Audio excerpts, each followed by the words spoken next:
हाजी साहब ते मुख्तियार साहब अगे विच सही नहीं रिकॉर्डिंग आई तो एक बार फिर दस्यो ये के कुत्ता है के दी गल जी ये डंग जिहा कुत्ता है आम जी ते ये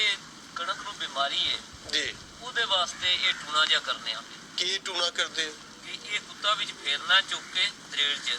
जी ਤੇ ਅੱਲਾ ਕਰੇ ਦਾ ਤੇ ਕਣਕ ਬਿਹਤਰ ਹੋ ਜਾਏ ਜੀ ਬਿਮਾਰੀ ਛੱਡ ਜੇ एक बार फिर हो किकन फेर दे ते इहदे नाल बीमारी बिल्कुल छड़ जे दी जी इंशाल्लाह ये किसी पीर साहब दिता है जी हाँ अच्छा अच्छा अच्छा इहदी कोई उजरत शुजरत भी लैंदे ने जी ना जी फ्री अच्छा ਨਾ ਕਰ ਸਕਦਾ ਇੱਥੇ अच्छा ये कुत्ता तुसी इहदे फेरो दे ते इहदे नाल बीमारी ठीक हो जाएगी ਜੀ ਹਾਂ वाह ਹੁਣ ਮੇਰਾ ਚੋਟੀ ਦਾ ਕਿੱਲਾ ਕਣਕ ਦਾ ਤੇ ਇਹ ਬੜਾ ਪਰੇਸ਼ਾਨ ਆ ਬਿਮਾਰੀ अच्छा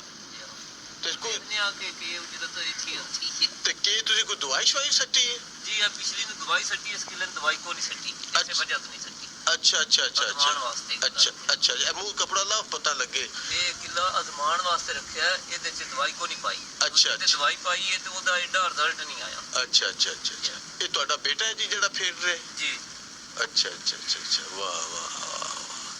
बड़े समझदार हो माशाल्लाह जी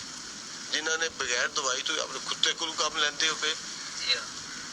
चलो जी माशाल्लाह जी अल्लाह करे तो तुम्हारी कनक जी है ना ये ठीक हो जाए ठीक है जी